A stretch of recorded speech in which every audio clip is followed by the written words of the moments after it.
Pois bem, vamos a uma questãozinha de espelhos planos. Pause o vídeo, manda ver. E aí, fez? Vamos lá? Vamos revisar isso com calma. Bom, ele diz que a pessoa tem 1,70 m e que os olhos dessa pessoa estão 1,60 m de altura. E a dúvida dele é qual é o tamanho do espelho para que a pessoa possa se observar por inteiro nesse espelho. Bom, vamos aproveitar essa questão. Antes de resolver, vamos revisar. Então vamos lá. Quando nós falamos de espelho plano, ele tem algumas regrinhas que são muito importantes. No espelho plano, nós dizemos que a distância a que um objeto está do espelho é sempre igual à distância que a imagem está do espelho. Então, no espelho plano, se nós temos um objeto a 10 metros do espelho, a imagem está lá dentro também a 10 metros. Outra coisa importante, a altura do objeto no espelho plano é sempre igual à altura da imagem também. Diferente de espelhos esféricos, em que nós temos mudança no tamanho, o espelho plano não é capaz de fazer isso. Ele vai gerar uma imagem de tamanho idêntico. E por último, uma parte importante, para um objeto no espelho plano, nós vamos ter uma imagem. Isso significa que o espelho tem a característica de ser estigmático. Existem sistemas que não são estigmáticos. Por exemplo, quem tem astigmatismo tem o contrário dessa característica. O olho da pessoa forma várias imagens para um mesmo objeto. Essas imagens ficam superpostas e parece embaçada a visão da pessoa. Bom, o espelho plano não faz isso. O espelho plano é um sistema estigmático. Então vamos lá. Quando eu coloco uma pessoa diante do espelho, para que essa pessoa se veja completamente, aqui estão os olhos da pessoa, por exemplo, para que a pessoa veja o pé dela, por exemplo, a luz precisa sair do pé dela, bater no espelho e refletir, chegando até os olhos da pessoa. Essa é a condição para que ela veja os próprios pés. Só que essa reflexão não acontece de qualquer maneira. Não pode ser qualquer reflexão. Por exemplo, isso aqui não acontece. A luz bate aqui e chega no olho da pessoa. Isso não acontece. Porque nós precisamos seguir uma importante lei da reflexão. Na reflexão, nós sabemos que toda vez que a luz incide numa superfície, no ponto em que ela incide, nós temos uma reta normal à superfície, que forma 90 graus com a superfície. Essa reta ela serve para nos ajudar a marcar os ângulos, mas essa própria reta, chamada de reta normal, ela faz 90 graus com a superfície. Ela forma 90 graus com a superfície. Bom, o ângulo formado entre ela, a reta normal, e o raio de luz é chamado de ângulo incidente, esse daqui. E aí o ângulo reflete. E aí o raio reflete, saindo do lado de cá. E o ângulo que ele forma com a normal, depois que ele reflete, no caso este ângulo aqui, ângulo de reflexão, toda vez que acontece uma reflexão regular, ou seja, uma superfície lisa, aí nós temos o ângulo de incidência igual ao ângulo de reflexão. Por isso nós não podemos ter qualquer reflexão. Por exemplo, a luz vem aqui, e bate e chega no olho da pessoa. Isso não acontece. Nós temos reflexões com ângulos iguais. Pois bem, então voltando ao espelho, essa daqui é a condição para que a pessoa veja os próprios pés. A luz tem que sair do pé, bater no espelho, chegar nos olhos da pessoa. A condição para que a pessoa veja a própria cabeça é parecida.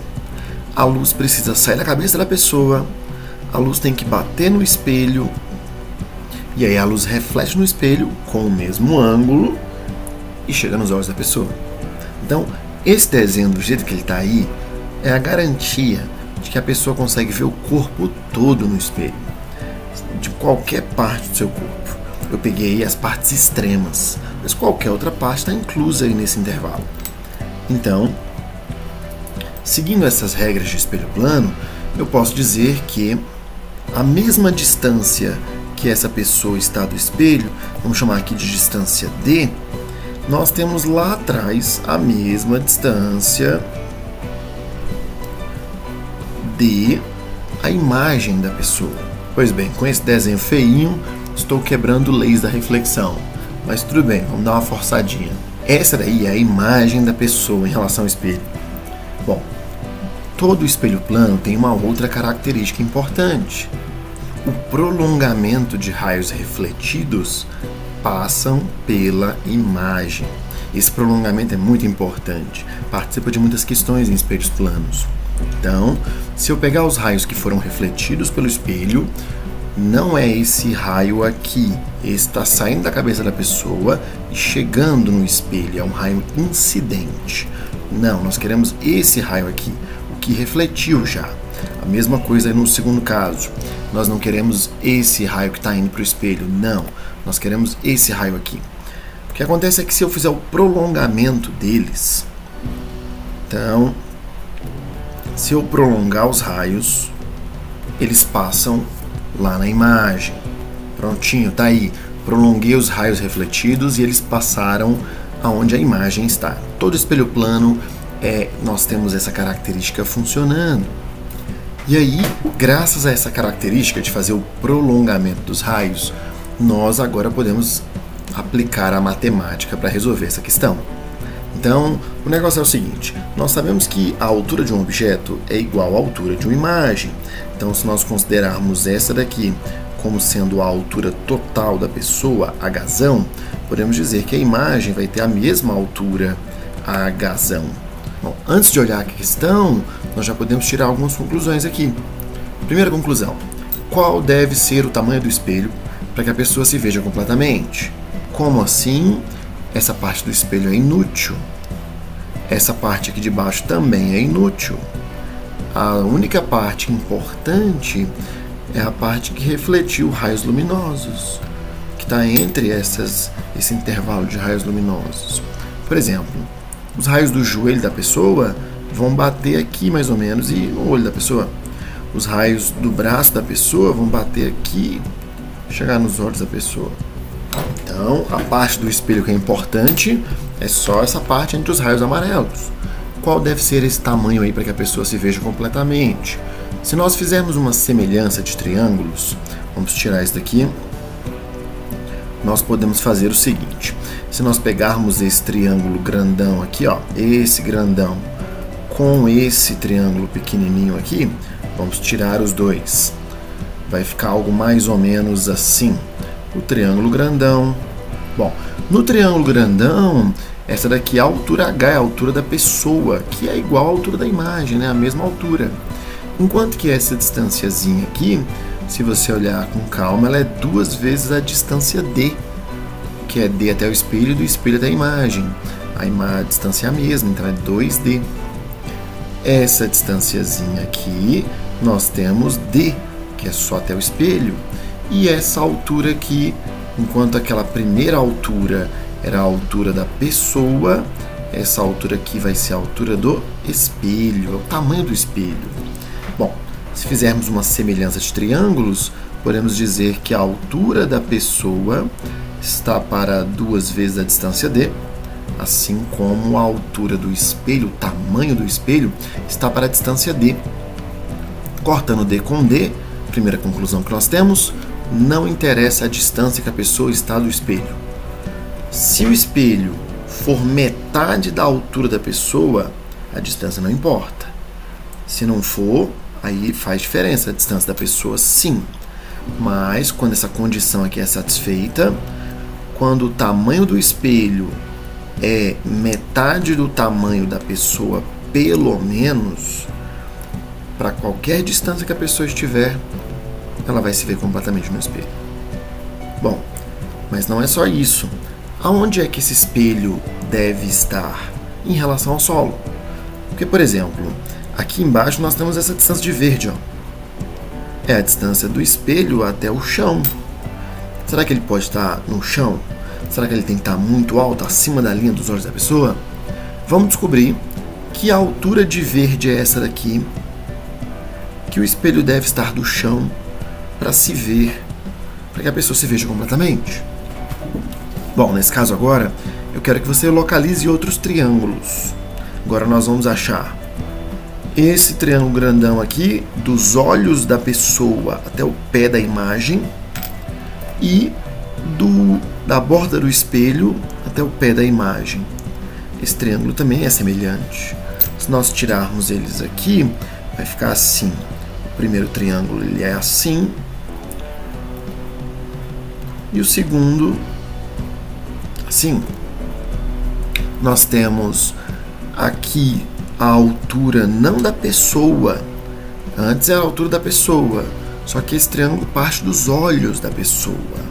Então, preciso tomar esse cuidado. Aqui é a altura dos olhos da pessoa. E essa distância é 2D, continua sendo 2D. Aqui a distância é D.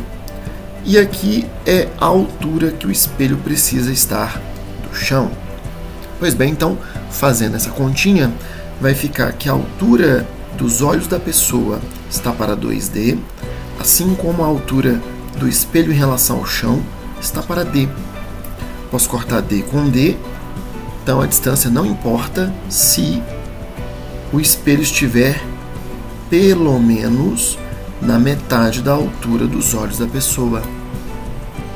Então, a gente pode dizer que são duas condições complementares. Como assim? Quando é que o espelho pode ser metade da altura da pessoa? Quando ele estiver posicionado a uma altura do chão, que é pelo menos metade da altura dos olhos da pessoa. Então, para espelhos planos, é isso. Agora vamos voltar lá na questão. Uma pessoa de 1,70 deseja se observar corpo inteiro. A altura de seus olhos em relação ao chão é 1,60. Nessas condições, para que a pessoa possa se observar de corpo inteiro, o comprimento do espelho deve ser... Perceba que ele perguntou o comprimento do espelho. Então, o que ele quer que você responda é isso daqui, essa parte. Se ele tivesse perguntado a que altura o espelho deveria estar do chão, você ia responder com base nisso daqui. E aí, a questão criou um peguinha, porque a questão te deu os dois valores. Só que você precisa ser capaz de olhar e falar: essa altura eu vou usar, essa outra não. Você não vai usar a altura de 1,60, porque ela é a altura dos olhos. Ela só serve para calcular a altura que o espelho deve estar do chão. Para calcular o comprimento do espelho é a altura da pessoa. Pois bem, então a resposta seria 1,70 de altura dividido por 2, que vai dar 85 centímetros. Na verdade, eu já transformei, né? São 170, eu multipliquei por 100 para passar para centímetros. 1,70 por 100, 1,70 vezes 100, dividido por 2, 85 centímetros, que nos leva à resposta essa daqui.